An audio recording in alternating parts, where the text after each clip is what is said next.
All right, next up at the interview table, James O'Hagan. How you doing, man? Pretty good. Happy to be here. What school you hail from? Buffalo, New York. It's a Division I school in the MAC. So has this been like a mini vacation for you? I mean, it's been beautiful out. There's no snow. There's no wind. yeah, it's. I mean, it's not, people always crack Buffalo up to be something that's not. Sometimes, I mean, the weather's not that bad there. I mean, it does get very cold in the winter, but Texas has been awesome. I mean, I've really enjoyed it. First time really being in Texas ever, so it's been a really good experience. I probably would have said that you were from Texas just by looking at you. You look like a football born and bred, but I guess that's Buffalo too. Yeah, man. I mean, I'm from Long Island too, so it's it's definitely a little different than where I grew up. I mean, growing up 20 minutes from New York City compared to being down in Texas, where I mean the cities are big, but it's not New York. It's like the little step cousin in New York, right? You know, you're in New York, but you're not New York. Yeah, right? Exactly. Well, what brought you to CGS? I mean, basically just trying to get another opportunity to show what I got to prove and stuff like that. So, I mean, played a lot of football games in college and just wanted to get out here in front of the scouts this week and impress. Offensive lineman? Yes, sir. I play center.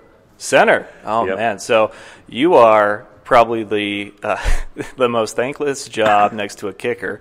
Or punter, and the unsung hero that people don't even realize, because I've talked to several linemen. I have a good relationship with those guys, and quarterbacks, and the center quarterback exchange can win or lose you games. Like, when did you first realize how important your job was on that aspect alone? When I snapped the ball over my quarterback's head in my first start ever against Albany. Wow. Yeah, it was a tough thing, but you know what? Learn from it and stuff, but I mean, yeah, playing center, I mean, it's tremendously important because I mean, it all starts with you at the end of the day, and making sure that the snap's there and it's on time and in the right spot is it's a really important thing for not just the O-line and the quarterback, but for everybody else and their timing too. Doing it first snap over your quarterback's head. I mean, a running back can carry it, 100 times, and somewhere in there can fumble it. I guess if it's your first one, and then the other 99 I mean, I think it was good. the second drive, but first play of the second drive or something like that. So I mean, but you got it out early and probably learned a very valuable lesson from absolutely. that. When it comes to under center shotgun, there's not a whole lot of under center in college, but for you, because your body takes a different kind of toll. Yeah. Do you have a preference? Is it easier to do one over the other? I mean, I snapped mostly. I'd be willing to say 95% shotgun in college, but I think under center is a little easier because it's less. I mean, the ball has to be in a certain spot when you're snapping shotgun. Like, I mean, you want to get it in the QB's frame, but if you get it even a little bit outside, it screws the whole timing of it up. But I mean, I love shotgun, but I think I like under center a little bit more, just because I think it's a little easier. The exchange is right there. I mean, it's a handoff. Yeah. Under you, under your butt. That's such a weird relationship. Yeah, in that regard. I mean, it's kind of funny too because we had a quarterback transfer from our school last year, Drew Anderson, and he's here this weekend. So I never thought I was gonna get to take snaps with him again, and then he showed up here, and I was like, "What are you doing, man?" Like. Well, that's good. You got some, alumni with you and teammates. Sure. So, you guys, I mean, what's the pulse like in the players' lounge and when you guys eat? Because obviously, each one of you is out there for a specific reason. It's to put your best foot forward, put on your best performance. But you're all here to try to get to that next level, and you believe that this being right after the new year, before any other events, was the best way to start. Yeah, absolutely. I mean, I think everybody's in there just trying to prove themselves and really just show the NFL what they're about, what their brand is, and that's been what the main thing of the week has been. I mean, you and your brand, you're your own company, and I think it's been a really great experience for not just me, but everybody else in there. I mean, everyone's getting out there proving themselves. I mean, competition's been great, so.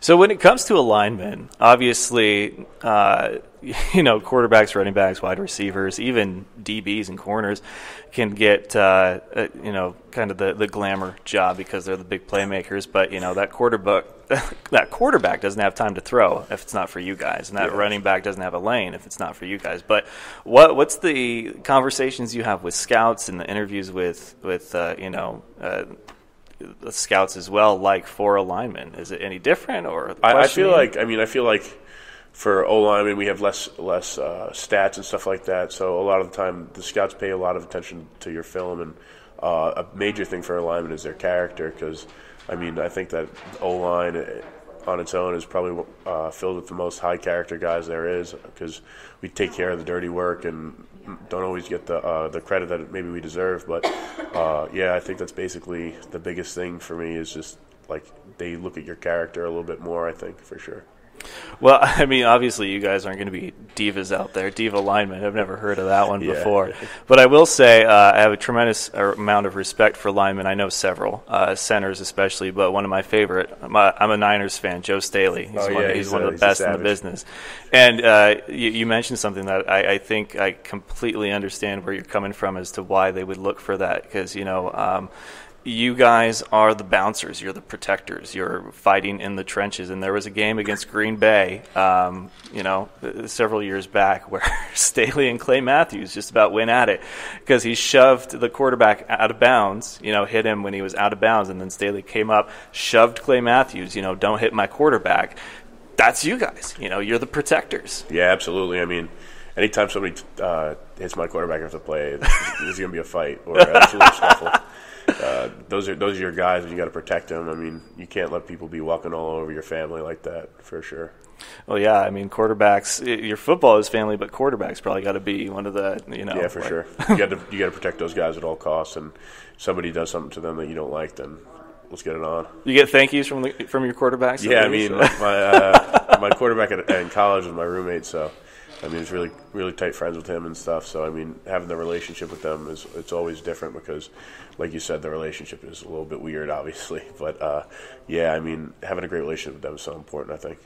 So how do you feel you've performed out there? I think I've done really well this week. Going against some really good competition out there. Inside run, I've been doing a really good job in that, and one-on-ones been getting better and better each time I've been going up there. So I think I've impressed scouts a little bit. I'm not going to allow any sacks. Sorry. No, sir. No, sir. All right. Well, hey, man, I wish you the best. James O'Hagan. Hey, thank you very much. Been a pleasure, man, from absolutely. Buffalo. Yeah, all absolutely. right. Good luck, man.